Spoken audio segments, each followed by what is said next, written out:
do today. So don't worry if you miss anything, but I will say at the beginning, just make sure that unless you're asking questions, which by all means you're welcome to do, keep your microphones on mute just in case we get background noise or echo or anything like that. And the way the lecture is going to work is I'll run through content and move through these slides quite quickly.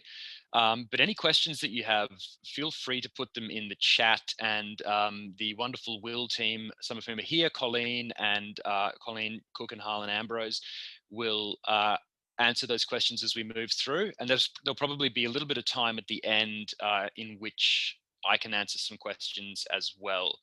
So I hope that sounds good, and we'll start to move through now. So first of all, obviously, welcome.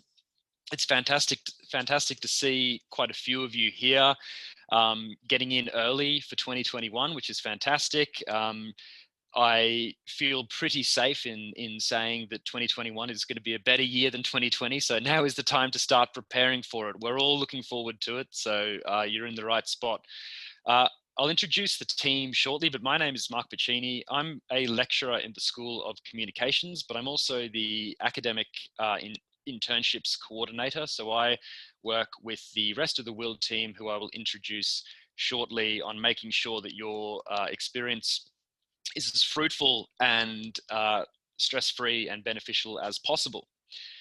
So I'll just start to move through this now. Firstly, and importantly, I'd like to acknowledge the Creative Industries faculty acknowledges the Turrbal and Yugara as the First Nations owners of the lands where our faculty now stands.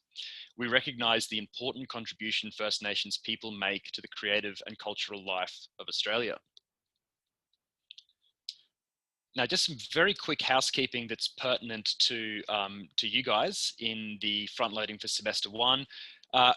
The unit has opened for enrolment. The units rather have opened for enrolment. So please enroll as quickly as possible, as soon as possible, so that we can start to organise things on our end.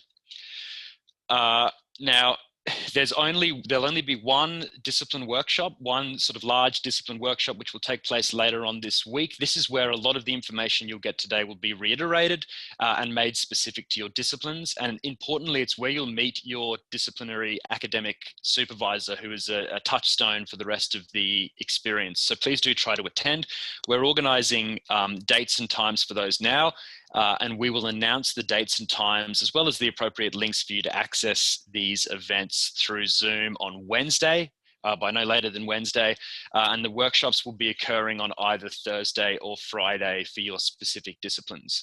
So just make sure that you've, as I will reiterate a little bit later in today's lecture, make sure that you're keeping track of QT emails, because it's our primary point of contact over the course of this experience.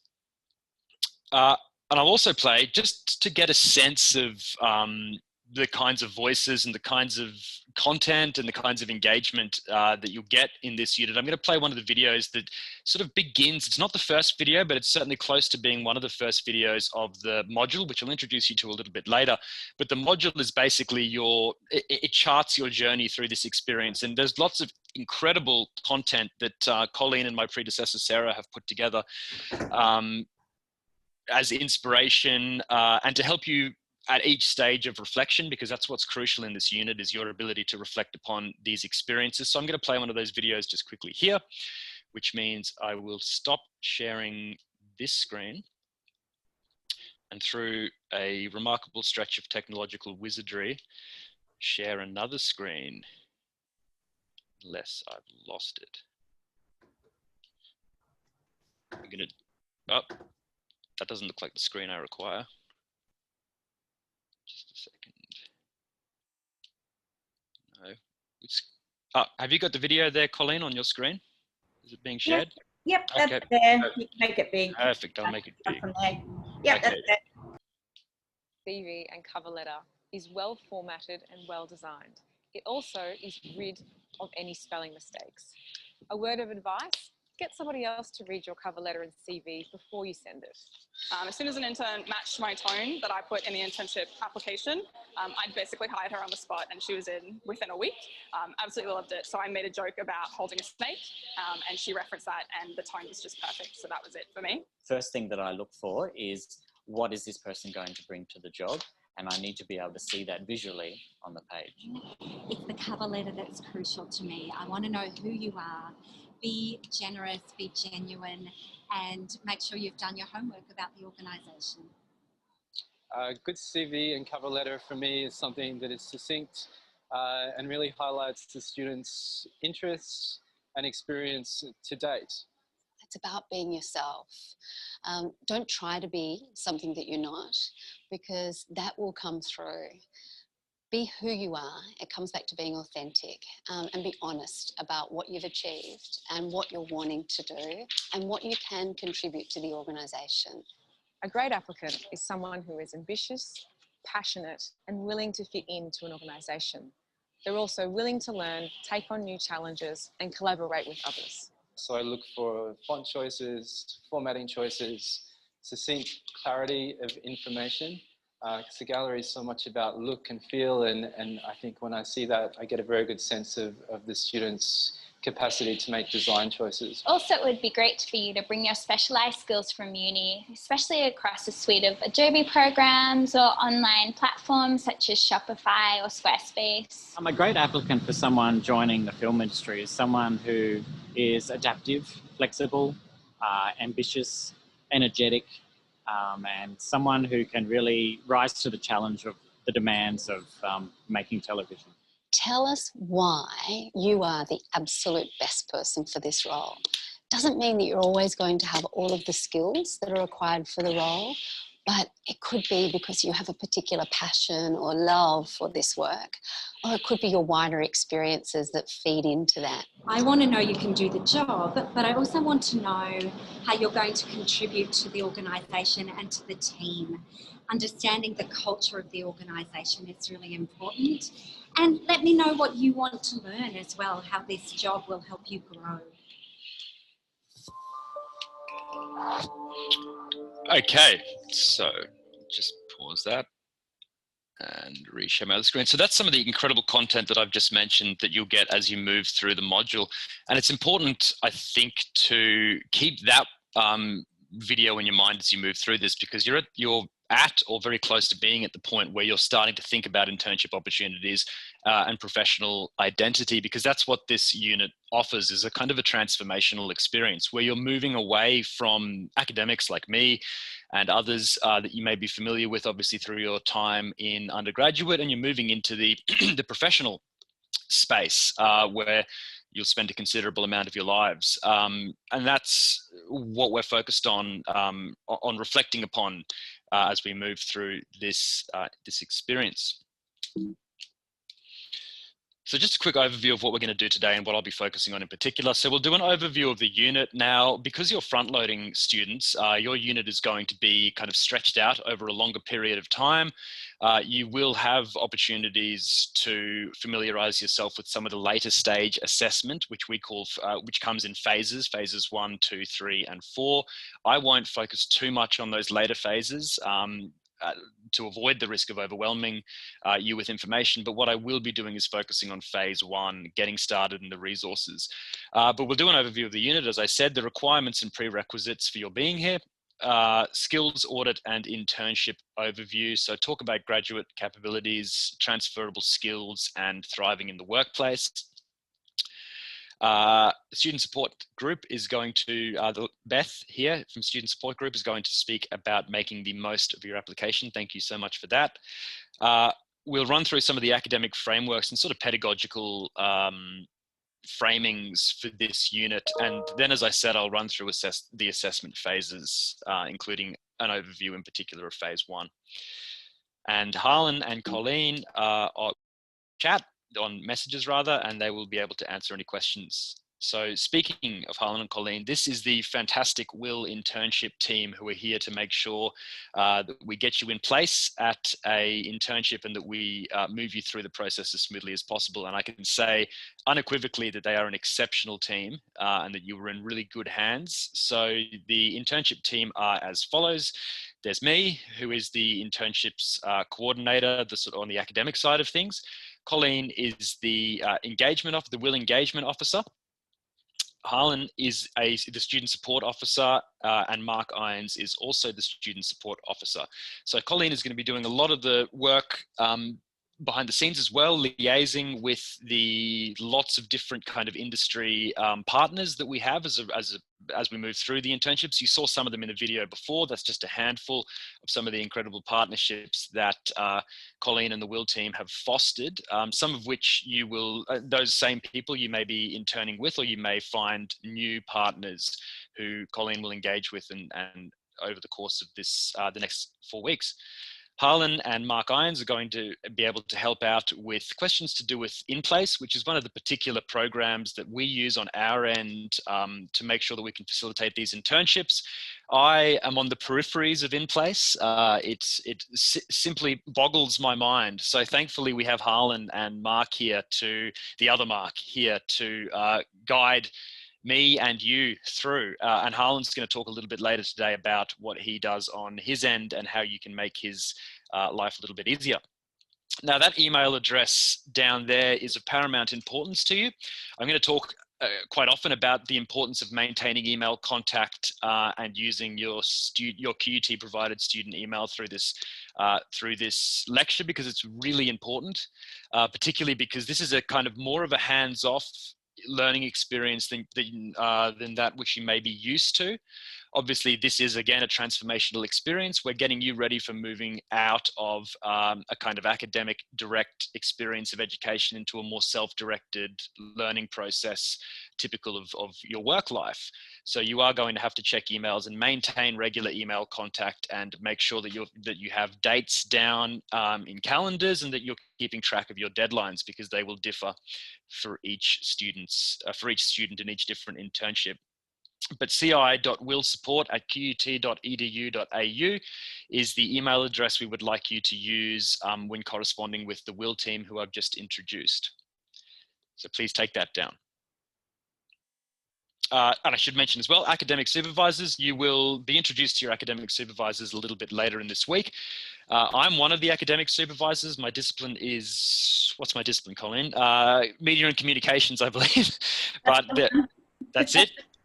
I often forget it. But you have basically disciplinary specific supervisors who you will discuss with and who have that kind of disciplinary awareness. They are all guns when it comes to their disciplines, and they'll be able to help you out with finding the most appropriate internships and deal with any discipline specific questions that you'll have as you go through this journey. So you'll be introduced to them later in the week during the workshop. And the academic supervisor, what do? They supervise your individual internships within your discipline area. They bring that specific knowledge to bear. They assess your work critically, except for the industry partner evaluations, which you can worry about towards the end of the internship experience. That's when we go to your industry partner to obviously have them evaluate your time.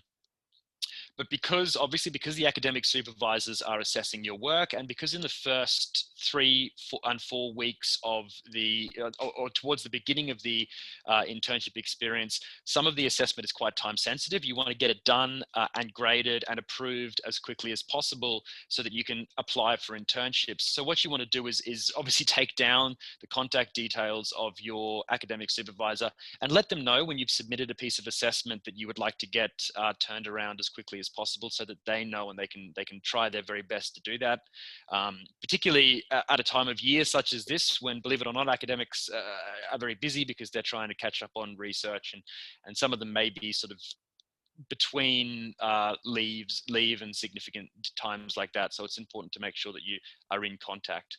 Academic supervisors will also respond to your inquiries during your internship by email and during that workshop I mentioned later in the week. So these are the key requirements. Some of you may have done internships before, but for those of you who haven't, I will reiterate these. Each of the unit offerings, that's 341, 342, 351, and 352, requires 100 hours.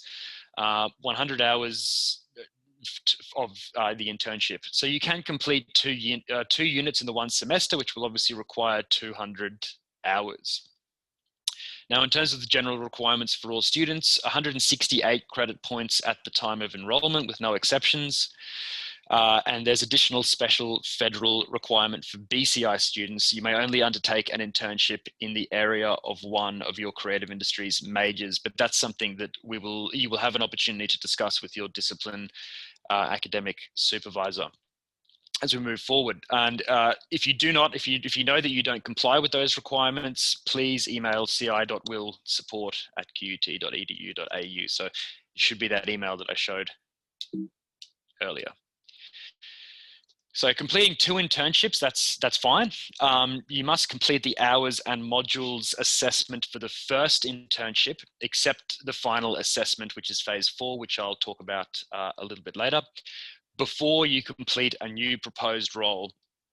Hours and modules assessment for the second internship. So there is a process that you have to move through, and it's to make sure that there's sufficient variation between the kinds of work that you're doing, the kinds of activities and experiences that you're having in the first internship and the second internship.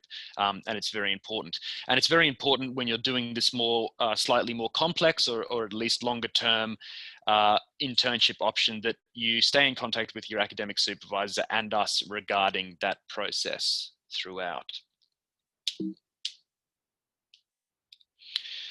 Already working, want to use it for credit, that's good, but it must be aligned with your study discipline, and there are some things that you need to bear in mind, some very important things that you need to bear in mind.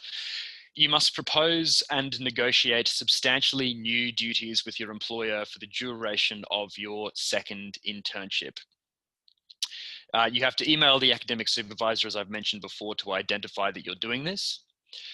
In your proposed role, which is one of the really significant pieces of assessment that I am going to go through in some depth later, in your proposed role document, differentiate how these duties differ from your usual duties.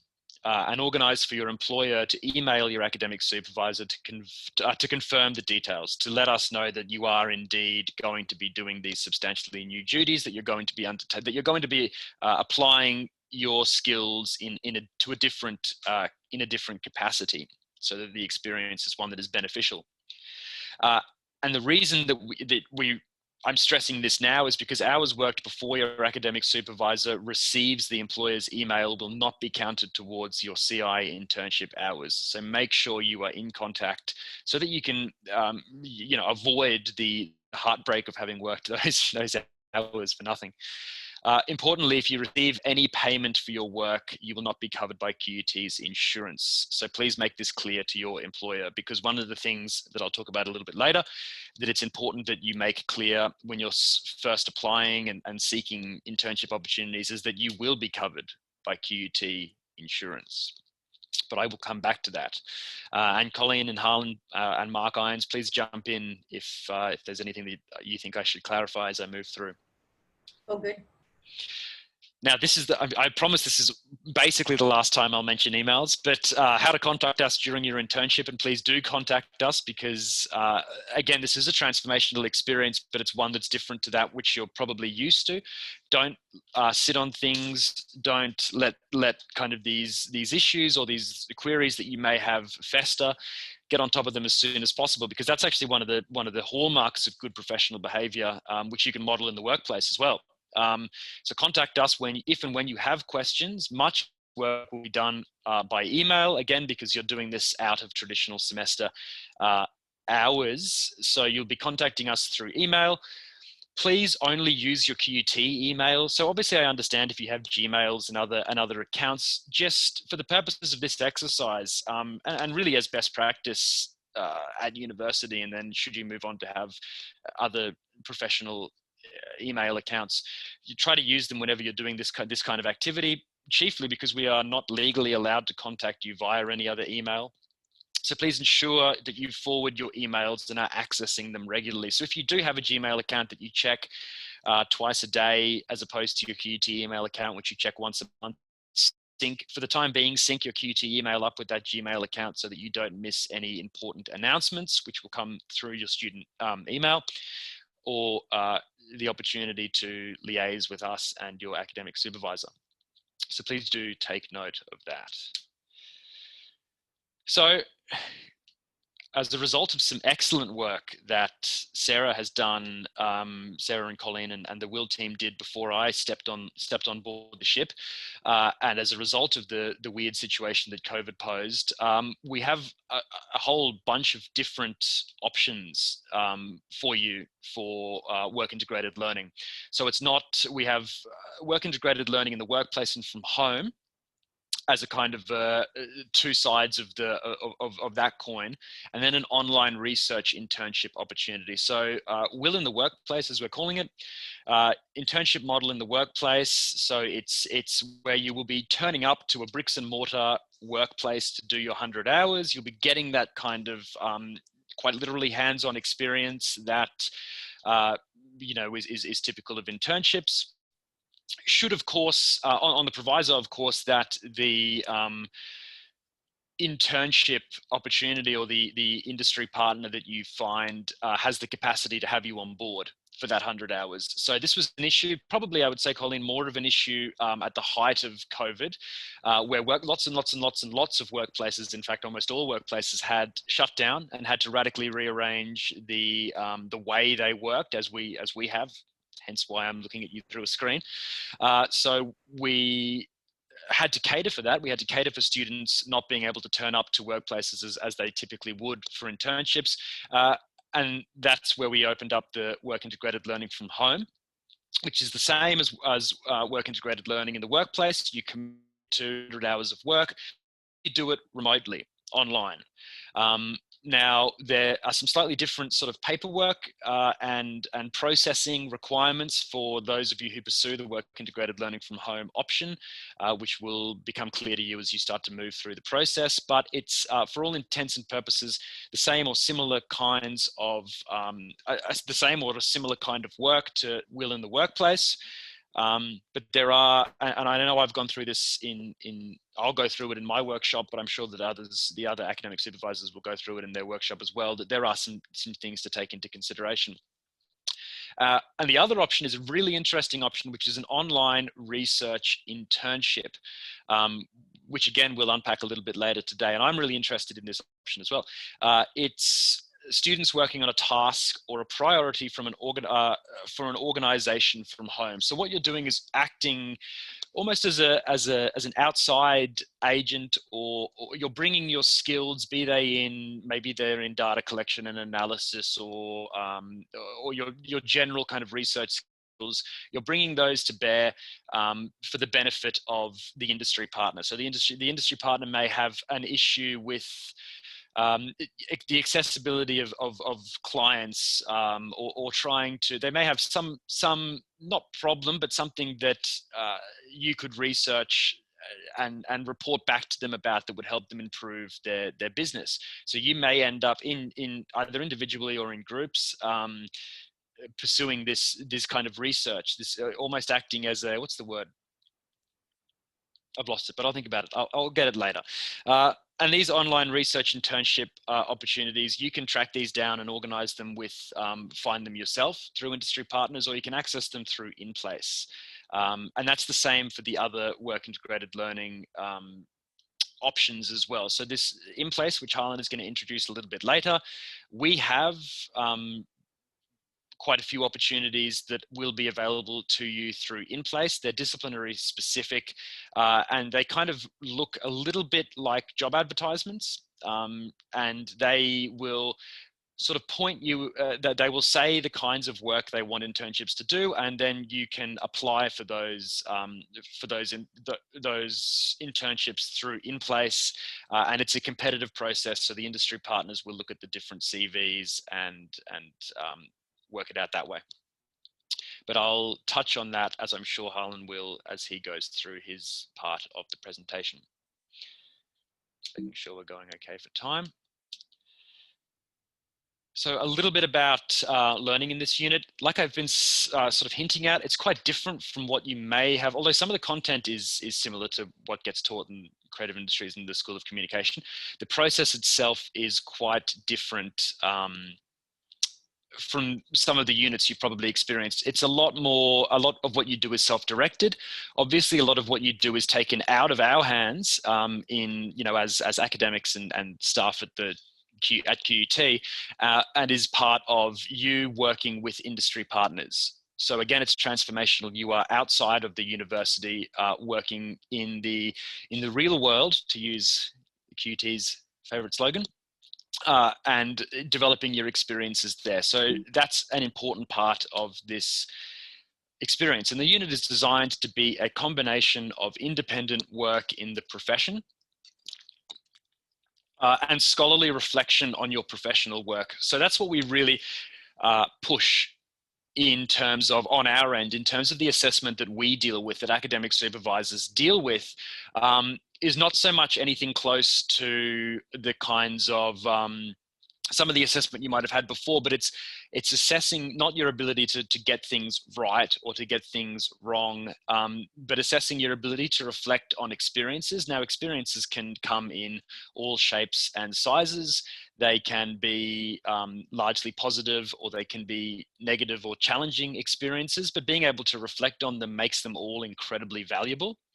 And that's really, I would say, for me at least, is the kind of undergirding principle of this whole process. Simply being able to understand these experiences, and you'll be able to do that through guidance from academic supervisors, and you'll be led to the ultimate reflective kind of conclusion of this process, which is the final piece of assessment, as you move through the phases, which are developed really well, which are actually developed so that as you're doing these individual pieces of assessment, as you move through the journey, you're kind of the work of reflection is being done for you. You're kind of, you're coming up with that, you're producing or articulating your ambitions at the beginning of the experience as you move through the experience. And by the time you have gotten to the end of the internship, you are ready to go and reflect upon that process, and in really interesting and I think quite profound ways.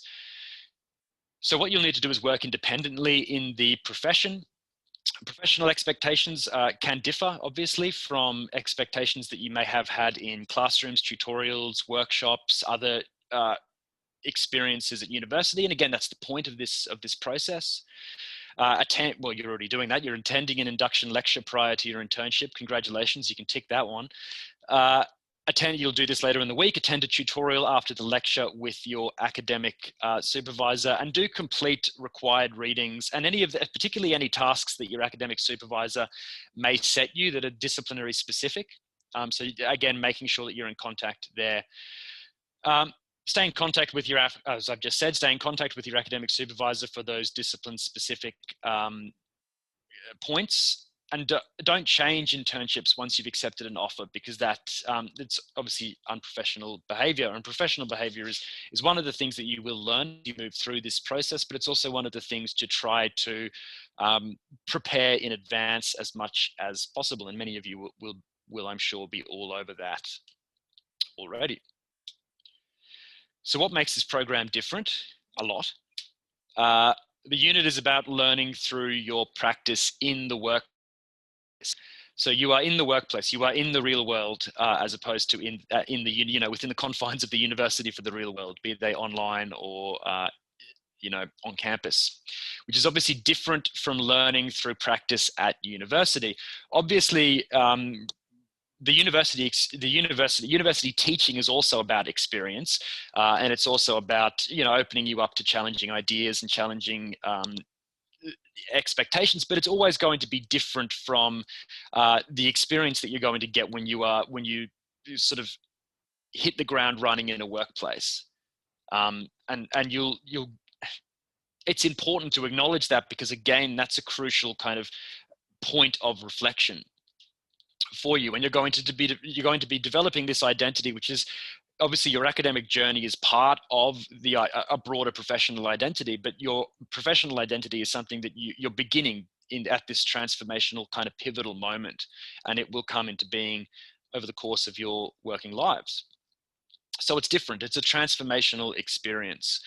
And these are the skills, soft skills, we often call them, that you no doubt already have, but that we would hope you would bring to the fore in this experience. So for units, you will learn by embedding yourself in the culture of a professional workplace. Now, you'll be doing that regardless of the option you choose. Obviously, if you're turning up from 9 to 5, or whatever, you know, whenever you are turning up to the workplace, you'll be literally embedded in that professional workplace. If and when you're operating online, you will still be liaising with staff or colleagues through you know, through Teams or through any other kind of software, and that's part of what your academic supervisor will be making sure that you do.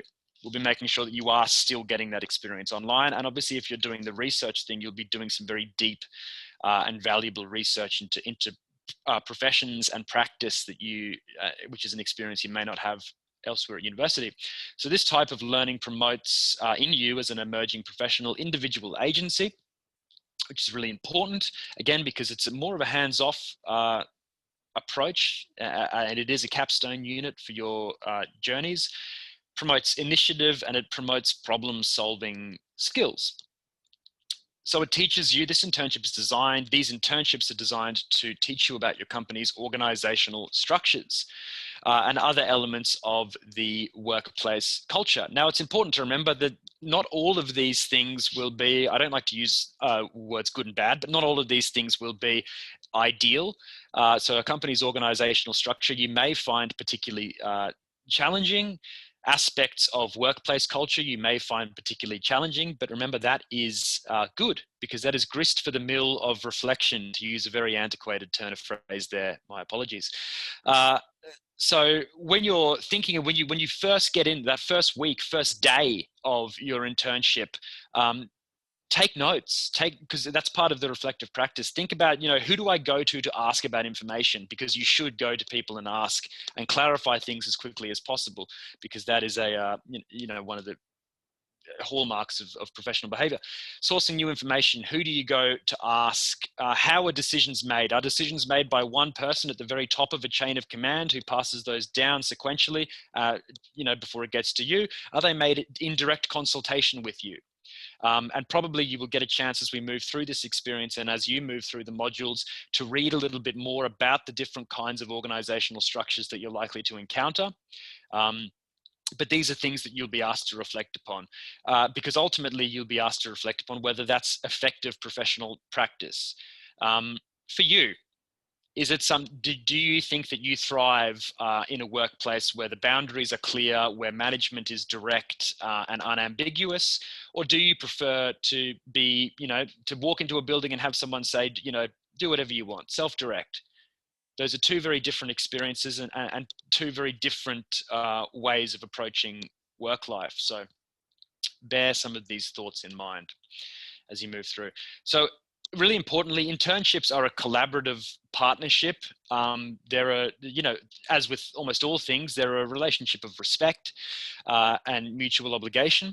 Internships are collaborative partnerships. You and your industry partner are auditioning. This is a brilliant chance for you not only to get a foot in the door at the profession, and I will say this is a great place for that, because one of the statistics that I learned when I came in here, and Colleen, I think you can verify this for me, is that 30% of our students actually go on to secure positions with the industry partners. Yeah, that's right. It's 33%. We did have a little drop, as you can imagine, during COVID in semester one, but surprisingly, it only dropped to 26%, even through COVID. But the general, the constant figure is 33%. Yeah, and that's an exceptional statistic. I remember I did undergraduate before, a little bit about me. I did undergraduate before they had internships, and I always wish I'd had the opportunity to do something like this, but that number is quite staggering. So you're in a good place, but it's also an opportunity to discover that perhaps you don't want to work in the capacity that you thought you might have wanted to work in. You might go to a big business, one of the big sort of, say it's a marketing firm or digital design firm, and realize you hate that corporate culture. And then you know what you've got to do, which is to try to work out how to become an independent practitioner, what best to do to avoid finding yourself in that situation again. All of these experiences are valuable. So you and your industry partner are auditioning. You're a prospective employee, unless in a paid internship, but they're also a prospective employer, and they are indicative of a prospective profession. So you and your industry partner are both contributing and gaining to each other's experiences. You are contributing your many discipline skills to an organization. And that's one of the first, I think, most important things that you'll be doing as you go through this process is really bringing to bear just how many incredible skills you do have as people who've made it this far through your undergraduate degrees at QUT. You have an awful lot of skills, both hard and soft skills, as we would call them. And also you have that kind of cutting edge thought that is lacking or tends to lack from the more entrenched kind of professional world. So you really have a lot to offer. And that's one of the most important parts about thinking, parts about selling yourself to potential internship opportunities as well, but also thinking about your professional identity. And obviously, while you're there, you're learning from their processes and their expertise. You're getting a sense of how to move through this different professional environment. But importantly, it's a shared responsibility. And the early pieces of assessment really reinforce the parameters of that shared responsibility when you're articulating the proposed role and you're running that by both us as academic supervisors and the WIL team and your industry partners. You're really affirming that shared responsibility, which is very, very important and the first step in this process. So what can you bring to your internship? I won't go through this in a huge amount of depth because I'm conscious of time, but you can certainly access this information. But as potential QUT graduates, you are very, very, very well placed. All of you sit at the nexus of the creative industries is still incredibly highly regarded. You sit at the nexus of creativity, which is a very, very, very something that more and more is recognized as lacking in the professional world. You sit at the nexus of creativity and those hard kind of professional, analytical, and disciplinary specific skills. So at the risk of sectarianism here, I obviously work in the School of Communication. If you're in or involved with the School of Communication, QUT's communications program is Australia's most highly regarded communications program. So you have a lot going for you, in your favor, that you should be trying to articulate in your applications for internships. Obviously, you have discipline-specific knowledge. That goes without saying. All of university is about developing critical, creative, and analytical thinking and problem-solving skills and a willingness to face challenging ideas and problems, and a track record of reflection and teamwork and those sorts of things, effective communication, lifelong learning, the ability to work independently and collaboratively, and really importantly, I think as well, social and ethical responsibility and an understanding of Indigenous and international perspectives is something, particularly in the creative industries, that we integrate at every fiber of our being. So that is something that is also important, not least of all because there are a brilliant variety of, so there's not only work in the corporate world, but there's quite a lot of sort of social and other kinds of workplaces like the RSPCA and things like that that are up on in place. And obviously you have characteristics of self-reliance and leadership. Was my attempt at incorporating a meme. You probably can't see this, the writing at the bottom of that graph there, but it says problem-solving skills, communication skills, initiative, and enterprise skills are the three most desirable traits that employers are looking for in employees. Now, those are three of, if not the three, capstone kind of things that we teach at QUT, that we focus on in our blueprint for teaching.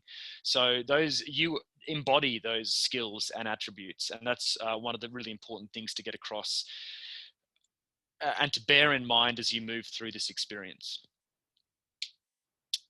So cultivating transferability. Again, like I said, the transfer that we're talking to you there is of course the transfer from this university experience to your professional lives. So try to shift your perspective to what it means to be an internship. So an internship is less about performing a set of tasks, which is kind of that the idea of performing a set of tasks is that you're ticking boxes, and also that you're limited by this idea of thinking about success and failure. You're there to challenge yourself, to be challenged, and to reflect upon those experiences ultimately. So an internship is really more about agency, initiative, and shaping opportunities and negotiating a direction. So designing and shaping your job. So there's, you know, if you don't go in with you should go in and take the initiative to try, and you will have done that anyway as a result of the assessment that we set you when you set your own proposed role, but you do need to go in and take the initiative and try to work out what you want to get from the experience, because there's no, I mean, again, there are different types of managers and there's different types of workplace environments, but not all of them will facilitate that unless you go out and seek it. So it's a really important shift in thinking there. What we promote is a balance between making informed, purposeful, and deliberate choices and remaining responsive and malleable and willing to learn. So obviously acting and getting the work you need to get done, but also making sure that you're open to those challenges and experiences. We just went through this. Did we go? We already went through that, didn't we, Colleen? Okay, we'll move through that. I am conscious of time. So we'll run through the internship program structure quickly. It's different to some of the other units. We do have a Blackboard page, which is, for many of you, will be the first point of call, but it will take you to an external unit module that I'll run through in a bit, and that's a screenshot from that module. So there are 4 phases to be conscious of, particularly for you guys. Front-loading semester 1, phase 1 is obviously front and center in your mind, but this is the way that it moves. Internship program structure is as follows. 1, the preparation phase, where you seek and secure an internship in liaison with your discipline-specific academic supervisor. Phase 2 is all about engagement with industry. This takes place at the start of your internship. Now, remember, all of these phases, you are directed through these phases when you use the external will module. You will go through these phases because that's how the external will module is set up. Phase 3 is a reflective phase, and it takes place throughout the internship. And as I said, the assessment is actually really well designed to build the blocks of reflection. So you'll be doing phase 3 throughout, but phase 3 itself as a component of the module teaches you some of the kind of theories around reflective practice. And phase 4 is the completion of that reflective practice, where you put together the most significant piece of assessment, which is the culmination of your reflection over the course of the experience. So phase 1, again, phase 1 is what I'm going to focus on now, and for the majority of the rest of this lecture. Phase 1 is the preparation phase, seeking and securing an internship. This is our lecture, and it will be available online for you. The first pieces of assessment to be thinking about the OH&S, Occupational Health and Safety Assessment. That's important, and it's particularly important because it's been updated quite regularly as a result of the situation with COVID. So as you can imagine, it is important now more than ever. And I think I'm correct in saying, Colleen, that it's important as well for those of you who opt for working from home, because that requires, yeah? Yes, that's right. Previously, we've had a separate form that needed to be completed if you were completing your will activity from home. We have now embedded that within the OH&S assessment, so you don't have to do another step. And it has some updated information also regarding insurance and will in the workplace in relation to COVID as well. So even if you have completed your OH&S assessment previously, you are required to complete it again, due to the content being updated to reflect current times. Thanks, Colleen. Yeah, so, and these are really important, and I'll stress that as I move through, because all of the assessment that you can see in red there on the left needs to be completed before you can do your in-place submission, which is the final piece of the assessment that you can see there, before you can start logging hours. So it's really important that you get onto this as soon as you possibly can. OH&S assessment, you can access through the module. There's a page specific to it. It will take you back to Blackboard, which will show you a suite of information that you will go through. And at the bottom of that suite of information is a quiz or quizzes, and you will take those. And when you complete that, you'll get a certificate, and you save that certificate as a PDF and you upload that. That's all that is required of that assessment. CV and cover letter is of crucial importance, and it's what we'll be talking about in the workshop, but I'll also be talking about it today because it's a great opportunity to show this as I note the industry partners in that video recommended showing the CV and cover letter to somebody. Well, you'll be doing that because you'll be showing it to your academic supervisors, and they will look at the CV, they will look at the cover letter. With all of the academic supervisors in the team have exceptional, have been doing this for a long time and know what makes a good CV and a good cover letter. Plus they have that disciplinary specific knowledge. So they will look at it, make sure that it is appropriate, and you'll get either satisfactory or unsatisfactory, which unsatisfactory simply means that you go back, you amend or make or action the changes that your academic supervisor has flagged, resubmit, and then once you get that satisfactory, you can send that off. You can start sending the CV and cover letter out to internship opportunities. And as I said there, there's a video on the module to help you with tips and tricks for that. Now, nobody enrolled in 351 or 352 has to be here, but for those of you, if some of you are here, welcome. You will have done the CV and cover letter part of this, of the internship before, so you have a different piece of assessment. You have an elevator pitch, which you can look at on your version of the module. You'll then have to produce the proposed internship role. Now there's a template for that that's available again through the external site, and you do that, fill that out, and that's a really important document, so I will be speaking to that a little bit later as well. The in-place submission, Harlan is going to run you through the in-place submission a little bit later today. But it is the final thing that you do. It gets processed, and you have a date, which is your start date. Only once you get that date can you start working. That means that you're insured by QUT, that you can start working and logging those hours. And in-place submission is the last of the process that you've just had outlined. So everything else, all of those other boxes need to be ticked before that will be processed. So I'll just stress that again. CV and cover letter support, there's plenty of CV, as you can imagine, there's plenty of CV and cover letter support. There's plenty of CV and cover letter support available to you just as students of QUT through the various wonderful programs that QUT offers, which can be accessed through HiQ and whatnot. We also have some additional resources for you that you can access at the bottom of the module site, and you have resources which are available to you in the module itself. And of course, there are as many CV, cover letter templates and advice for CV and cover letter websites as there are, websites, CVs and cover letters.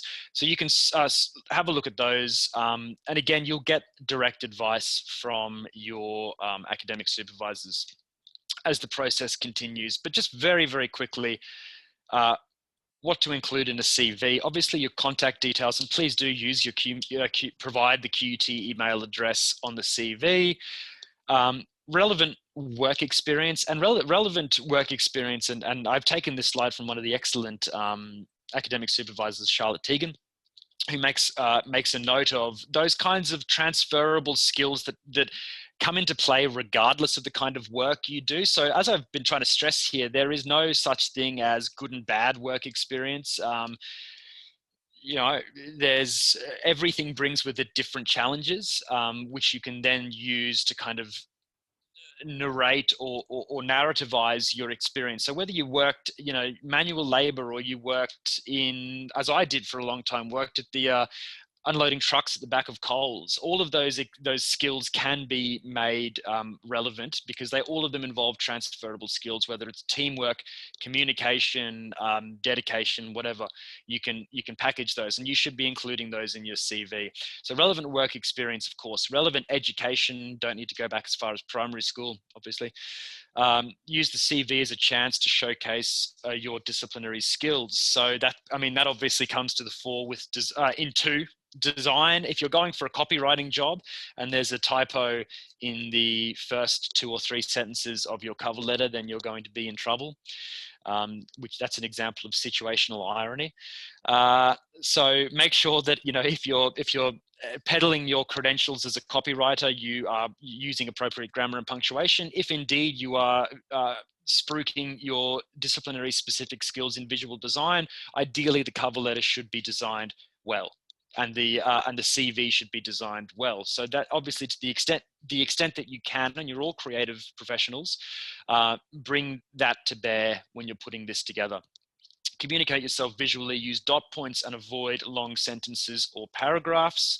As we know, brevity is the soul of wit, so keep that in mind. And summarize rather than providing too much detail. We have limits on that we give you. So I believe the cover letter is 1 page and the CV is 2 pages. It's not about trying to fill the 2 pages or trying to fill the 1 page. That's the absolute limit. That's the outer limit. So it's about effective communication, and effective communication is ultimately communication that requires, in this instance in particular, requires the least effort from the other person, from the other party, who is somebody who's very busy in a professional climate that has to look at the CV and get an impression very quickly. So it's worth putting thought and work into it. Cover letter, you'll have an opportunity to talk about the nuts and bolts of cover letters in the workshops, I'm sure. A couple of things on my end. Try as best you can through whatever methods are available to you to find somebody to actually address a name, and address them dear such and such, dear Colleen, or you know, so that, because that is a good professional etiquette. Now, on the cover letter, as opposed to cover letters you may have submitted in jobs previously, you do have to include information that is specific to you as QUT interns. And it's important to include it, not only because it's actually a great selling point for you, but because it's a requirement. So you need to let the potential employer or internship opportunity know that QUT, you're doing this as part of a QUT unit that requires you to work for 100 hours. Don't make it sound like an obligation, but you are required to work for 100 hours to successfully complete the unit. The dates that you will be available to work, express that as clearly as possible. Also express that you will be fully covered by QUT insurance for the duration of the internship. And you will be. And also that your internship is an advanced level QUT unit for which you will be assessed. So please do include that information, because no cover letters will be sent back as satisfactory unless they contain that crucial information. Now, on that note, I will take a breather and pass over to Beth King, Senior Career Educator from the Student Success Group, to give you some information. How am I almost made it perfectly on time there. Hi, thank you, Mark. Thank you. Hi, everybody. If it's okay with you, rather than speak to the slides that you've got on your screen at the moment, they're very comprehensive. What I'm actually going to do is share my screen for some briefer ones. Here they are. Just give me a second. Slideshow, that's what I need from beginning. Okay, right. Hopefully you can all see those slides. If somebody, yeah, okay, Colin's giving me the nods, that's good. So my name's Beth, and I'm a Senior Career Educator, and I work for what's called the Student Success Group. So part of my role at QUT, and specifically within creative industries, is to really help you develop your career readiness, your career development skills, in order for you to transition from being a student to being a graduate. And this unit actually fits into that part of my work. So the first thing I wanted to do is to say congratulations, because you've chosen a great unit, no biases. But not only that, when you're front loading, you're just easing. your workload as the next semester comes. So you're getting a double tick, if you like, for moving forward. So what I'm going to talk to you about, and I'm going to give you a bit of a whiz through this because you've had some of the information prior from Mark and from the videos that you were shown at the beginning. So I just want to give you some key messages on how to create an effective application. I want you to think about it in line with what you were hearing from Mark about what you must put into your application CV and letter for this particular unit. So that stands throughout. But I'm also going to give you some overall hints and tips to assist you with creating this effective application. So if we think about applications as a general concept, what I want to talk about is what makes them effective. So each and every one of us can write a CV, each and every one of us can write a letter, but what makes the difference between an average one, an effective one that actually gets the yes at the end? So you will have heard some of that at the beginning. The word I want you to really take away is the word target. So when you're writing your CV, when you're writing your letter, I want you to try and think about targeting the information that you include for a particular opportunity, for a particular company, a particular industry, employer. And that's the bit that makes the difference. So one of the common mistakes is that a student or an individual will have a cover letter and a CV.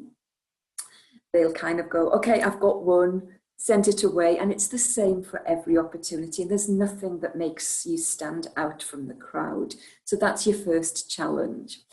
And the way that you target that information is that your job is to show that you are a good match or a good fit for whatever opportunity you're going for. So let's imagine, because we've heard from the RSPCA, let's imagine that you're putting an application for an internship with the RSPCA.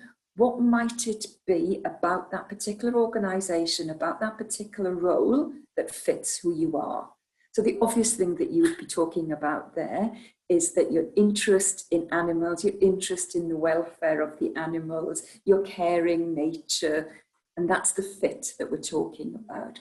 And in order to do that, you're needing to have some recognition of your own skills and attributes. And Mark's already drawn your attention to some of those lovely graduate attributes. Remember that table that you saw with teamwork, communication skills? So your job now is to research that a little bit deeper, understand where you fit with that, and then make sure that you articulate those skills in your application. I've put a little bit in there about following the rules. For this particular exercise, you have certain rules for getting through your assessment. Those are the rules that you follow. Over and above that, when you're considering putting an application in for a job, the rules might become apparent on that job person description. They might say, a 2-page application letter, whatever it is. So always ensure that you follow the rules, because that's a really quick way for a potential elimination. People that read these applications are really busy people. We know that it takes seconds to create that right impression. So if you are presenting a 5-6-page CV and they're expecting a 2, they might not even read it. So you'll go into the no pile, so following the rules. And the final bit about an overall learning from this is really check your presentation. We've spoken about spelling, that kind of stuff, but it goes further than that. So make sure if you're copying and pasting parts of other documents, that you are ensuring that your font is consistent. If you are using colour, choose wisely. So if you were in an imagining applying for a QT position, can you see at the bottom of my slides, there's that blue look? You might use that blue colour as something that is throughout your application. If you were applying for a position maybe within the creative industries faculty of QUT, you might use that lovely magenta pink. So your Again, using things that connect you and match you and make your application look attractive to the particular reader. And my top tip on all of these kind of looking for, you know, spelling errors and that kind of stuff is when you're checking your work, read it out loud or get somebody else to read it if you can. But as you're reading it out loud, that's when you can hear some of the mistakes that you make. So for the visual learners amongst us, putting an application together is two things. It's knowing the product, and in this case, that product is you. You know, what are your values? What are your skills? What are your strengths? Making a list of all of those, knowing the opportunity that you're applying for, understanding what that sector, what that industry, what that role, if you can find that actually needs and wants. What kind of phrases are they using? Right at the beginning in one of those videos, one person was talking about filmmaking and said, what words was that individual using? I think he was using energy, flexibility. So again, making sure that you know what the audience wants from you. And then your job is to use your words in your CV, in your letter, and you're building a bridge between you and the opportunity. That's what your words are doing. And that again is that match, that fit, that targeting that I keep talking about. So I'm not going to go through this in too much detail because Mark's already touched on it. Application letters, we know, no more than one page. You might already have an application. I want you to consider that as your draft. And that what you then do is you look at that and you rewrite specific parts of that. My top tip for application letters is I would love you to consider your why sentence or your because sentence. And one of your industry partners said that at the beginning. I want to know why. So for me, it's about, I am particularly interested in an internship with ... because. And that again makes that reader think, this letter's for me. This isn't a photocopied 20 times letter. This is for me. So think about what your because sentence will be. And that's where you might be able to bring in some of your key strengths, some of your interests, what you know about that opportunity. And that again elevates that application. We already know that we need to address it to a person. It's dear somebody as opposed to dear hiring manager. 3 parts of your letter that you might want to consider: an introduction paragraph. Why are you writing? And we know why you're writing this particular letter, so you'll be able to include in that how many hours you've got and the things that Mark was talking about before. The body of the letter is highlighting your key strengths and how they align with that reader. And then you'd be closing with referring to attachments. I also include that and close my CV and so on.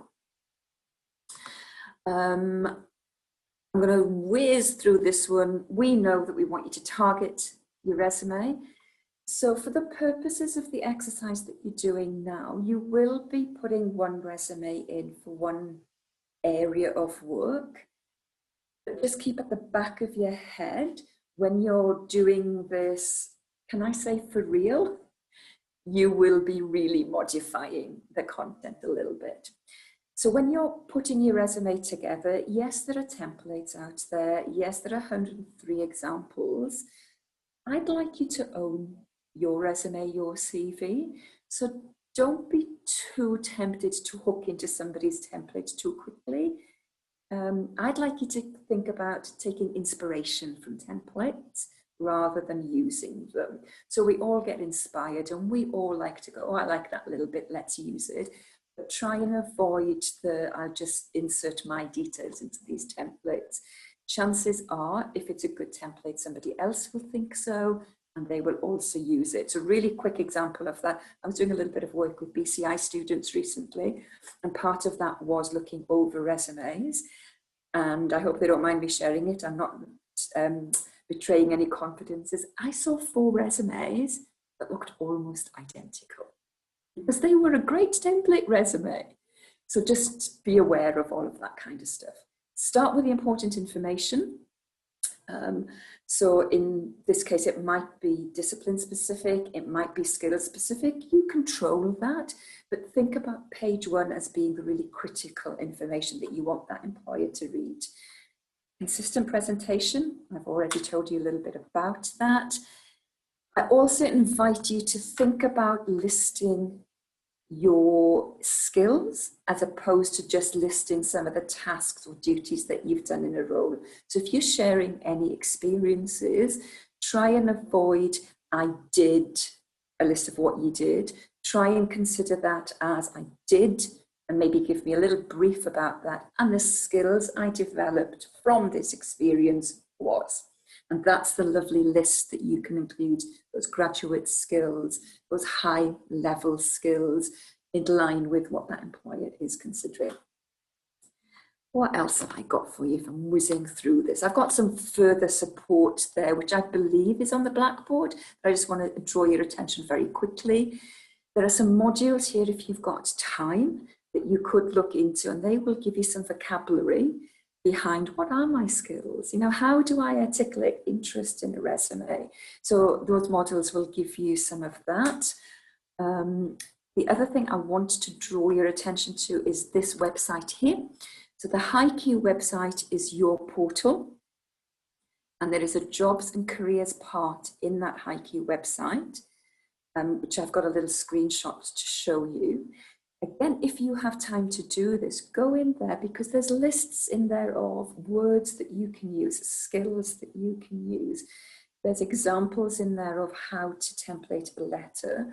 I'm okay with letter templates because, you know, they are what they are, but there are also examples of resumes that you can take as inspiration, and that's all in there. QUT offers you a free feedback service for applications. So you can upload your resume, your CV, your cover letter, and you will get some feedback. It's not a rewriting service. It's a service that will look and say, you could do a little bit of work here. Are you aware that you've been listing your tasks and duties as opposed to your skills? Now, for this particular exercise, you may not get those results back in time, so don't stress. But I just want you to know that it's there for you. And there's a link there for a quick Padlet, which just summarizes a lot of the stuff that I've just been talking about. So that was really whizzing through. Key learnings, target and tailor what you want to articulate in your documents. Follow the rules, that's your easiest one. Give the reader your why, your because, that elevates your application, and invest a little bit of time in this because employers are skilled at reading and skimming information, and they can tell very, very quickly where you've given a little bit of effort. And if you do put that effort in, you are automatically pushing yourself up the pecking order of getting an opportunity. And when things are competitive, we have to do those kind of things. And the student success team is here to help you. So contact us through the HiQ website if you did want to talk this through in a little bit more detail for your individual circumstances. So I hope you've taken a little bit of learning from that. Forgive me if it just felt like whoosh. But again, I'm trying to get through things quickly for you. If there are any questions, happy to do that online. And I'll just go and check the chat in case there's anybody asking anything in there. Thanks for your time. Thank you so much, Beth. That's really, really good information. You said the importance of reading work out loud. That's one of the best pieces of advice that anyone has ever given me, because I remember it's incredible how, because it sets you in a different mode, because you're so used to skim reading your own work and your brain fills in, it smooths over sort of grammatical inaccuracies or problems with sentence construction that you can't smooth over when you're reading it out loud. So that's a great piece of advice to take on board. So thank you for all of that. That's brilliant. You're welcome. I will reshare or try to reshare my screen, and we'll pick up after. So thank you again for that. So just very quickly, so Beth did a fantastic job of talking about the CVs and the cover letters, which is certainly what you should turn your mind to as soon as possible. The proposed role document is a little bit different. It is unlike the CV and cover letter. It is prescriptive in terms of format. It's you know, we give you a template and you fill that template in for us. But it's really important, and it's where you articulate. It's where you do the groundwork that you will then capitalize on at the end when we ask you to do the more significant piece of reflection. So the work you put into the proposed role document here at the front end will pay off in spades at the end. It's an aspirational document. It maps what you hope to achieve throughout this experience. So it will reward you erring on that side of aspiration, because what it does is ask you to articulate your aims, your overall aims, 3 of them, and objectives which you can use and which we can use and which your industry partners can use to evaluate your pursuit of those broader aims. So it's better to aspire, it's better to aim a little bit higher in that thinking as you put the document together, because again, we're not interested here in success and failure. We're interested in experience. And those experiences will all be articulated at the end. It's a key document for this experience. It really is a key document for the experience that we will go back to over the course of the internship. It's something that you are familiar with and that you have agreed upon. It's something the industry partner is familiar with and that the industry partner has agreed upon. And it's something that we, the WIL team, and the academic supervisors have looked at and agreed upon. So it really is important for everyone involved in this process.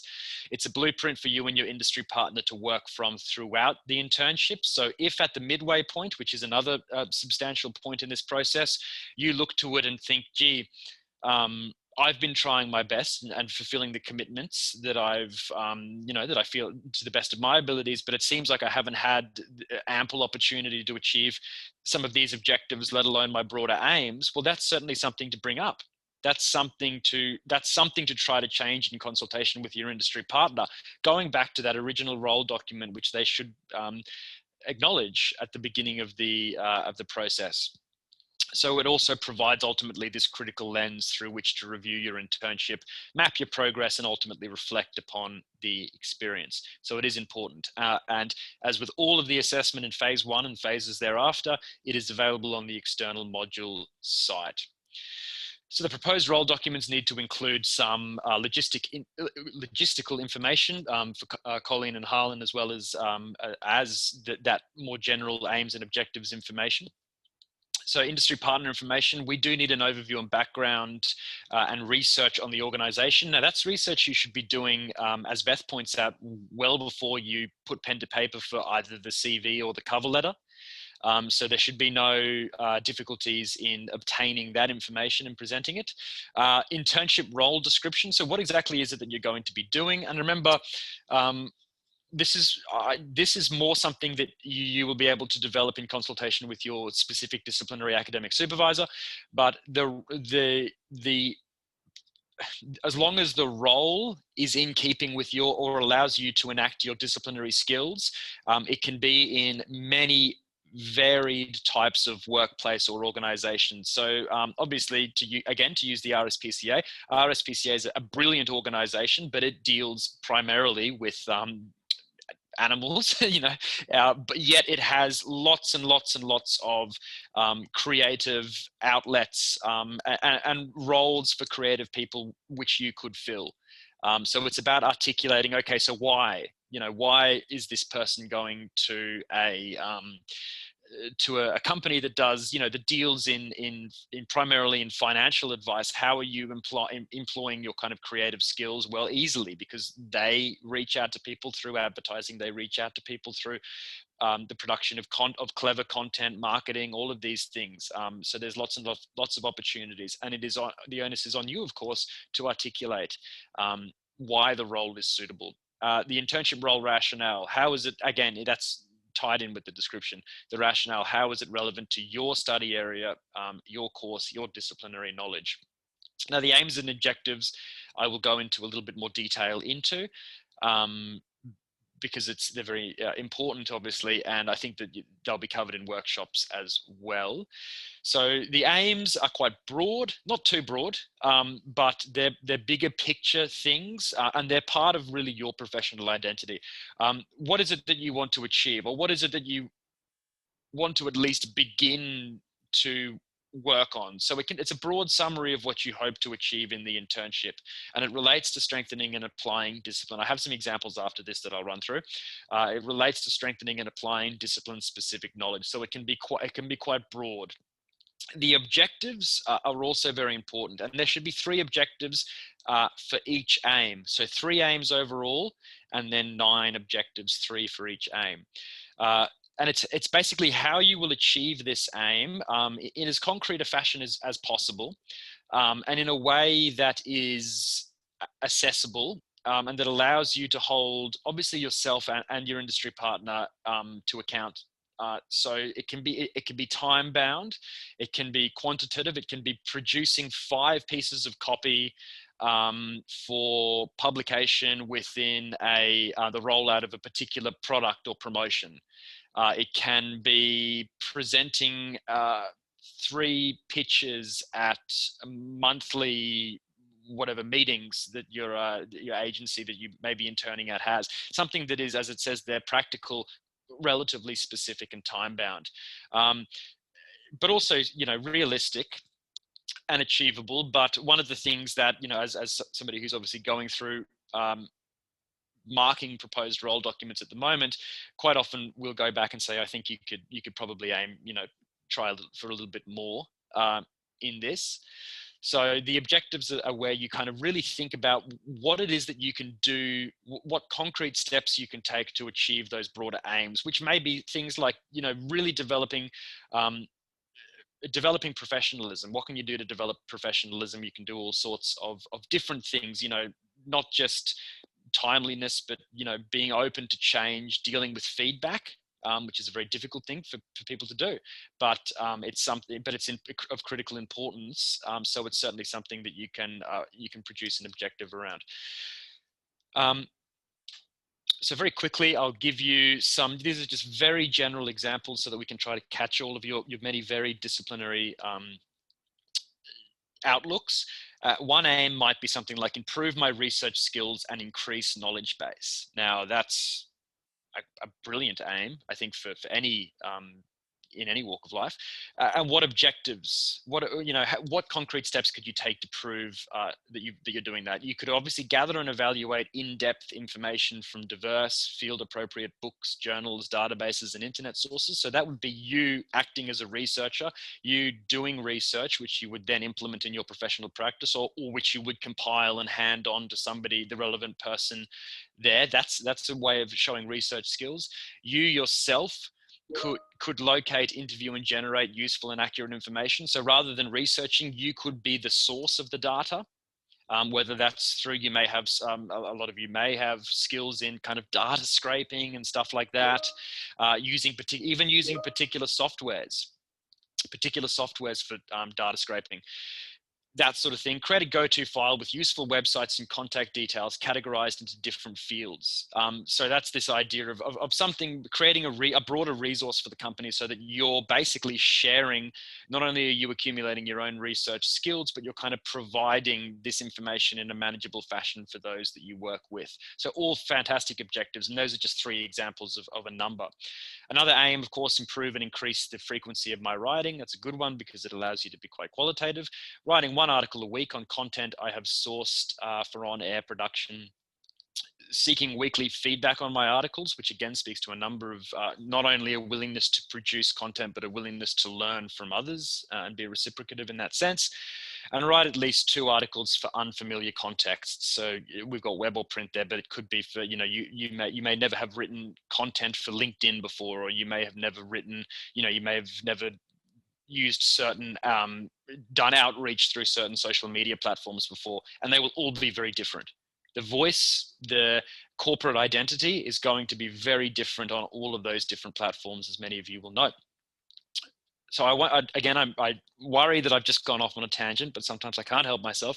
Those aims and objectives, that thinking is really important at this point. So again, I will, it looks like we've come to wonderful Harlan's part of the presentation. I believe I'm right in saying that, am I? Are you up, Harlan? So Harlan is going to share his screen, I believe, and run you through the in-place process, which again is a really important process, and it's important that you listen and take note of this because you know, myself and academic supervisors don't necessarily have access to this program, so listening to Harlan is very important. Take it away. Thanks, Mark. Unfortunately, in place, it seems to be having some troubles today. So I was hoping to be able to run you through a live version of what it looks like from your end. I'm just going to see if it will load or if it's just going to get stuck on the actual loading phase. So just bear with me for 1 sec.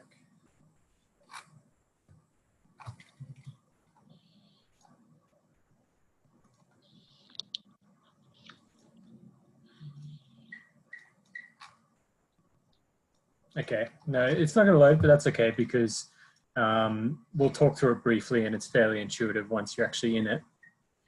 So we can leave this slide up. What you're looking at here is the in-place homepage. It's when you go to in-place and log in, this will be the screen that most of you see. You'll all fall into 2 categories, which is either that you have an internship secured already or that you're looking for one.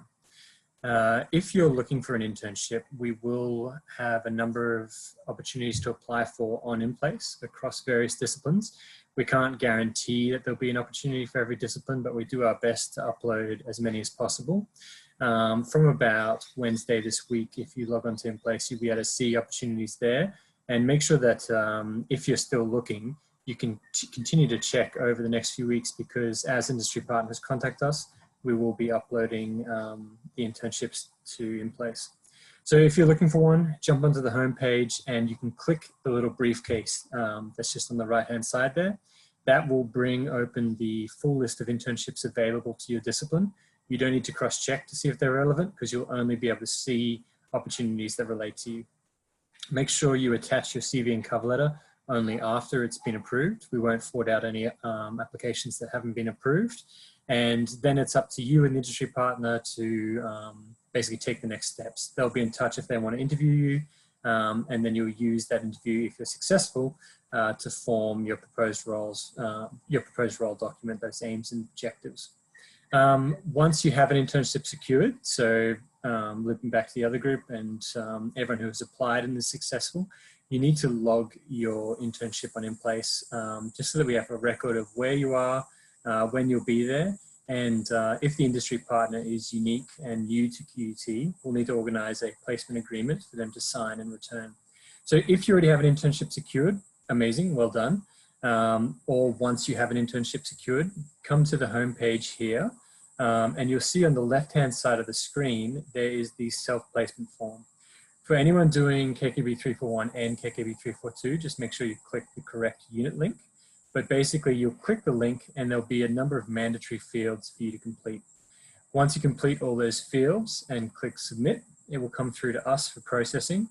Much like assessment, leave a few days for the in-place submission to be processed. And keep in mind that if it is a new industry partner, we'll be sending out a placement agreement to them. So give them a heads up that something will be coming through for them to sign and return.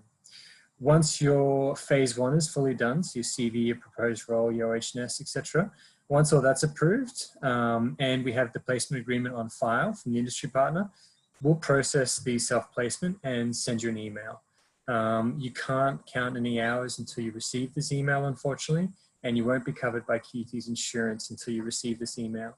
So it's really important that you check your proposed role has been done, and that you give your industry partner a heads up that the placement agreement is going to be coming through to them. One thing I'll note, because it does trip a lot of people up, is that we don't actually use in-place to actively track your hours. So in terms of working out a schedule of when you'll be doing your hours to ensure that you reach the 100-hour requirement, make sure you just communicate with the industry partner early on what sort of schedule you will be expected to work. Go back to your own diary and make sure that you're on track to get everything done in time. If anything happens during the internship that might prevent you from finishing on time, please let me know. But the great thing about front loading is that you have until the end of semester 1 to do all your hours. So it's literally just a head start. There's no downside to it at all. Just make sure that once you've got your internship secured, you come through the system, get it all uploaded and approved before you start any hours. I think that's basically it. If you have any further questions about In Place, pop them in chat for me. Otherwise, Mark's going to continue on with the lecture. And as I said, keep an eye out from Wednesday onwards is when opportunities should start to be available to you to apply for. But remember, get your CV and cover letter approved before you upload it to In Place, just to save us the double handling. And yeah, if you have any questions, just pop them in chat. Thanks, everyone. Thanks, Mark. Thanks, Harlan. That's great. And yeah, to directly reiterate there what Harlan has said is, we can move over that. When can you commence your internship? Once you receive that email from In Place that suggests we've got all of the agreement and the necessary logistics ready for you to go in there to be covered by QUT insurance. And when does that take place? That takes place at the end of, once all pieces, as the final piece of phase 1 assessment. So once the OH&S has been graded satisfactory, the CV and cover letter, and that proposed role document, which is where your heads should be at now. And again, as Harlan said, you're in that great moment of getting basically a head start. There is no downside to this. You will get, once you get this 4 weeks or however long worth of phase 1 done, you can then sort of chart your internship over a much longer period of time, which of course is going to expose you to a greater variety of opportunities. You're going to see, you're going to be exposed to the workplace environment for a longer period of time. So you're going to see different changes. You're going to see maybe years ending, years starting, stuff like that. So it's a great place to be.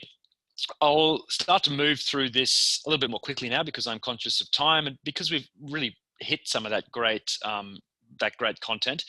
Well, what is an appropriate workplace? Again, an appropriate workplace is one that that you've kind of worked out in consultation with us and with the industry partner. It doesn't have to. It can be something like the RSPCA. It can be something that ostensibly or at least immediately does not appear to be directly relevant to the creative industries, because you are in that brilliant, as I've stressed before, you're in that great position of really having interdisciplinary skills, lots and lots and lots of soft skills that run the gamut from critical thinking and analysis to creativity.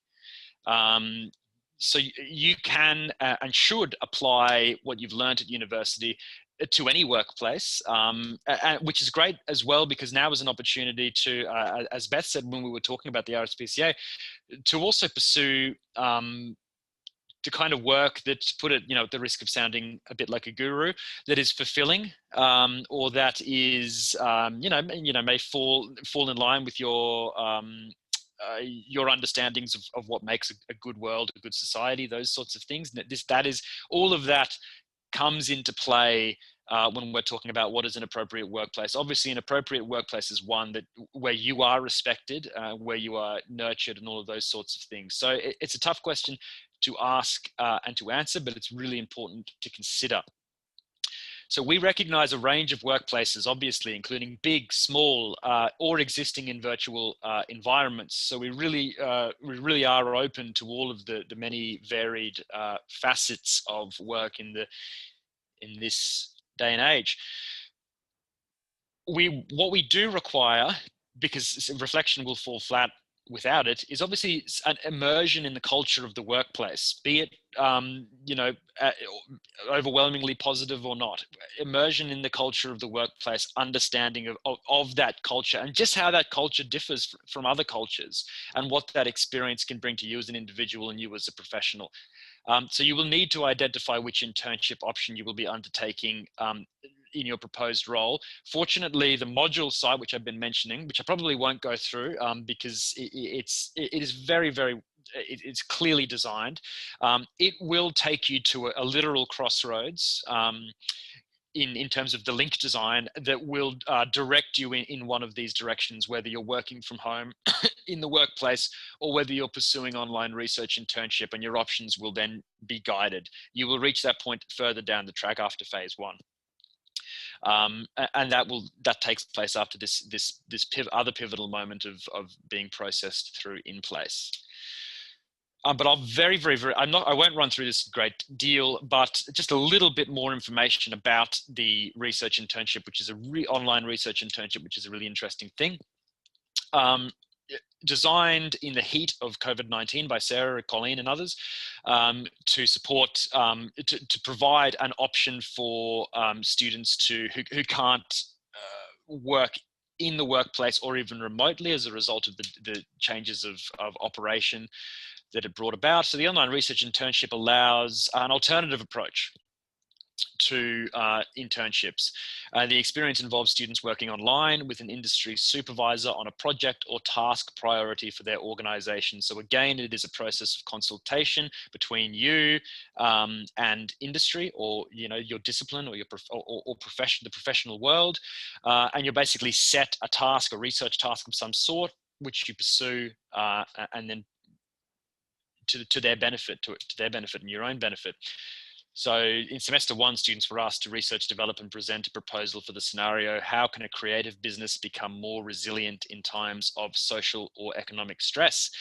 An ever pertinent question, a question which looms as large today as it did at the height of the crisis, and one that has faced the creative industries since its inception and before. So those sorts of questions, those sorts of you really applying some of your critical thinking, academic skills and whatnot to this experience. I can see the chat function the chat's going up, so I hope that the questions are. This isn't raising too many questions, but bear in mind that phases 2 and 3, at that point when you moving through the module site, when you do diverge, phases 2 and 3 will be different for those of you doing in-workplace or remote internships from those of you doing online research internships. They will all then return, you will return in phase 4 to finalize the unit content, but there is differentiation between those two paths, and that differentiation is flagged as you move through the module site. So academic frameworks, this is a simple one. Our academic frameworks primarily reflection. So the unit is about learning through your practice in the workplace, which is different obviously from learning through practice at university. You're learning by doing in this unit. But chiefly reflective practice, reflective capacity as well.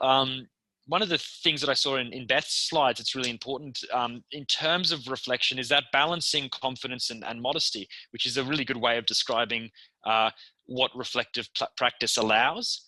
Reflective practice is about, to an extent, it's a way of, it's a form of optimism, because it takes what can otherwise be considered negative experiences and repackages them as they should be repackaged, as learning experiences, as challenges met and overcome. But it also allows, it opens the necessary room for weaknesses, for challenges that weren't met ideally. All of these things are critical for well-rounded identities and well-rounded professional identities. So reflective practice, there's lots that's been written about it as a methodology. It's a very, very valuable methodology, and there's lots that we put forward on the Will module site, but it's what guides your process. It's what guides the assessment on our end in particular as you move through this unit. So using your practice-based skills in the workforce, obviously being able to avail yourself of challenges and rising to those challenges, using the kinds of disciplinary skills that we provide as we move through, learning new skills, and then chiefly reflecting on these processes. And as a result of the process of reflection, going back to that why question. So you've had this reflection. What will you do? What will you do differently? How will this guide your future actions, behavior, professional endeavors? So it all gets discussed as we move through the Will module site, but it's that reflective practice and perhaps more crucial, reflective capacity that grounds moving through this unit. So academic frameworks, the units are about testing what, these units are about you testing what you've learned at university. So you taking, again, it speaks to that transformational nature of this experience. It's you taking the things that we and others have taught you in this university environment out into a very different environment and seeing what works and seeing how it works, if it works, what could make it work better, etc. All of these things. And it's, again, all that it's about asking questions of yourself, asking questions of those around you, understanding the value of listening, but also understanding the value of, you know, knowing who to go to get the questions answered, knowing that some people maybe aren't good at answering questions and that you have to go somewhere else for that information. It's that real nuance and depth of experience. And it's why it's important as reflective practice is important to take notes early and as often as possible, so that you can go back and chart what you've come to understand. So to do this to do this reflective practice, you should quite regularly ask, did you know enough? That's such an important question. If somebody gives you a task and one of the worst things you want to do is kind of, I suppose, is exude complete confidence in a task that you ultimately don't know how to do. You want to display the confidence and the reflective capacity to ask somebody, actually, you know, what is the best way to do this? Can you share me what experiences have you had doing this before, etc. So did you know enough? Should you have sought more information? Were you provided with inadequate information, with the wrong information? These kinds of questions. Were you able to adapt? How did you learn new skills? What were those new skills, etc.? How did your skills from university change in the workplace? And are you different ultimately at the end of this experience? And how will that process of becoming different lead you to something ideal, hopefully, in the future? So it's all of those questions, some of which can on the surface seem to be tough questions, challenging questions, but which are really important questions in the development of these kinds of identities. So why do we write reflectively? Reflective writing is a process where you can learn from your experiences. It should help you become more aware of assumptions and preconceived ideas, and it's to the benefit of everyone. And I guess one of the reasons that, to take this quite literally, one of the reasons that we write reflectively as opposed to simply reflecting, you know, in quiet moments, you know, on our weekends, why do we write reflectively? Because, you know, a lot of these learning experiences for a long time maybe weren't shared, or they weren't privileged as in certain academic discourse, but they're really important. And when we learn and when we experience these things and articulate the value of these experiences, we help others. We contribute some good to the world. So that's why I guess writing reflectively is important, and even more important perhaps than thinking reflectively. And you need it in all of your modules. So as I said, I'm conscious of time, so I won't go through the modules, but basically when you go on Blackboard and you go on 341, 342, 351, 352, as per usual, it will take you to learning resources page of a Blackboard site, which will have a link, which will take you to our external unit module, where all of the information, all of the submission links, and the videos and content that I've flagged before are available. Can I just say there, Mark, that yes. That home page doesn't have the buttons available yet for the front loading intake. They will be available either late this afternoon or first thing tomorrow morning. See, now I can exemplify professional behavior by adapting to that. Yeah, but so wait for that link to pop up, but it will take you, it'll take you to this fantastic module. As I say, they're important. The unit is delivered via an external unit site accessed through the Blackboard unit site. So again, one of the many differences between this experience and others you may have had. Phase 1, this is where you're at. Prep, securing an internship, we'll move through the rest of that. But there is a brilliant thing accessible to you, which as you move through, called the assessment checklist, which is exactly what it sounds like. It allows you to move through the assessment in the order that it is intended, through which it is intended to be moved, and not to lose sight of the ultimate goals. So please do avail yourself of that content on the module. Here is the assessment that I will run through very quickly. This is for those of you who are doing the in-workplace or remote opportunities. So you need to do all of the requisite stuff to have your in-place submission processed. So the OH&S assessment, CV cover letter, proposed internship role, and then once you get that email, you can get out into the workforce. Phase 2 is an induction, a process of induction where you reflect on the very early stages of entering that workforce. It's brief, but it's again critical because it's yet another important building block in this process of reflection. Brief reflection on your process of induction. Phase 3 is a kind of a midway reflection process, I believe. And I believe it is phase 3, isn't it, Colleen, that takes place 50 hours into the, yep. So it takes place once you've submitted once you've charted 50 hours in the internship, you do this, what we call the midway review. Now it's important, again, the in-place submission email and date that Harlan mentioned becomes very important because your due dates will be contingent on that date. And they will be different for all of you. Each of you will start the internship at different points, and therefore your assessment will correlate to that significant date. So bear that in mind. Phase 4 is the industry partner evaluation, which is something that we process. You need to ensure on your end that your supervisor has completed this and certainly understands that process is one that's taking place. And then ultimately you do an oral and video presentation at the end, which is that significant culmination of this reflective practice.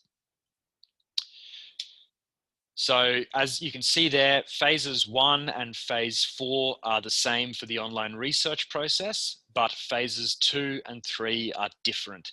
Phase 2 of the online research process is when you submit a proposal draft, 1,000 word individual submission, group pitch to industry mentor. So it's significantly different from the other one. Phase 3 of the assessment there is the online research, final proposal, 2,500 words, individual submission, reflective video task. You make a short video, submit and present in phase 4. And the industry partner evaluation, again, phase 4, you sync up again in phase 4. Phase 2 here, engaging with industry. This is just a kind of a discussion of the content that is available for you on the module. I'll let you kind of go through that later when it's open. But what you can see, a little picture there, which is, it's really worth saving these documents to your devices and using them as you move through the module, are the things we call briefs. Wherever there's assessment, there is an assessment brief, and the assessment brief tells you exactly what we want. So please do avail yourselves of those. Reflection, there's lots of stuff on the module there to help you with the reflective practice that I've been kind of flagging. So bear that in mind. The midway review. So the midway review, which I'll touch on again, I don't want to overload you with information. Obviously, this is quite a way away for those of you doing, particularly since you're doing front loading. Midway review comes at the halfway mark of your internship. It involves touching base with the industry partner, taking the original, that really important proposed role document that I flagged earlier, taking that in with you and having a look in consultation with your industry partner and obviously respectfully. Have you achieved all of your aims? How would you like to revisit or change them? And it's an opportunity to not only obtain useful feedback, but to model that kind of reflective capacity that we're talking about, where you take feedback on board and in the spirit, hopefully, in which it is intended. And there are some really interesting questions provided there, which you can go through to bring in to think about at that midway review, at the point of midway review.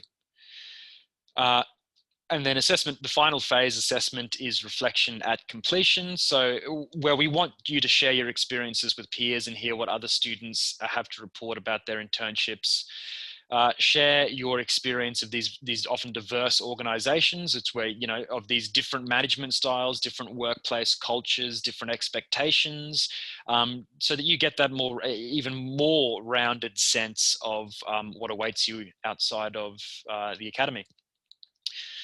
Providing feedback to peers and a sense of closure to the internship experience, which is really what we want you to take away from this. Obviously, what this process does is build a really nice kind of, again, reflective kind of experience that we want to cap off in the most positive way possible. So that's what phase 4 ideally does. And we can talk about that a little bit later. To do with the presentation. Now, online discipline workshops, I wanted to make sure that I capped off with this. So you have, as front-loading students, you have the one online discipline workshop. And as I said at the very, very beginning of today's lecture, your discipline-specific online workshop will be either Thursday or Friday, and you will, by Wednesday, receive an announcement, which will come through your QT email, about that, providing you with the link and letting you know which of the workshops to attend. And that, of course, will be contingent upon your discipline. Now, at that, questions. It looks like there's a fair few questions, and I have left some time for the questions, which is good for me. So shall I jump into chat? Colleen, Harlan, are there any elephants in the room that I should try to...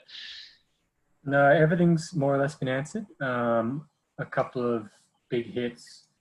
The module site will be available from tomorrow morning. So everyone could submit their assessment there. And that you'll be making an announcement about the academic supervisors probably on Wednesday, which is also when in-place opportunities should start to be available. It's all falling into place. Harlan there with the hits, playing the hits. Fantastic stuff. Does anyone have any questions for me? You can chuck your audio on.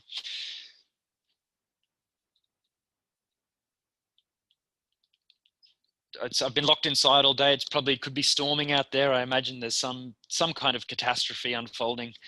Not here, but it's all going well here. Colleen, have I covered the ground that you would like me to cover? Yeah, absolutely. I think that's been wonderful. Unless anyone has any other further questions. Yep. Like as I said at the very beginning, the support team is exceptional. That's one of the real hallmarks of this unit and this whole experience. So that's Colleen, Harlan, Mark, Beth, again, for turning up this fantastic work. So you're in really, really good hands. And well done on, your diligence and getting in early with the summer. It's a great opportunity. You can obviously, as I said, not only do you have more time to complete the internship, you'll get more of an opportunity to see to spend time in that culture, which is great. Other than that, thank you so much. Some of you will see me at the workshop. Otherwise, you'll see your discipline-specific leaders, and the rest will fall into place. We just have one more question. Oh yeah, Harlan, you've jumped in there. So yes, the workshops that will be scheduled on Thursday or Friday will be via Zoom. Yes, so just like this. Great. Well, thank you so much. And if you can't make the workshop, they will be recorded, I believe, so you can have access to them at a later date. Fantastic. And the schedule with the Zoom details, as Mark said, you'll receive via your QT email. It'll come through a Blackboard announcement, so it'll go straight to your QT email as well. Okay. Thanks, Colleen, Harlan, Beth, and all of you. Fantastic. Thank you so much. Have a great evening. You too. Thank you. Thank you. Good luck, everyone. Bye. Bye.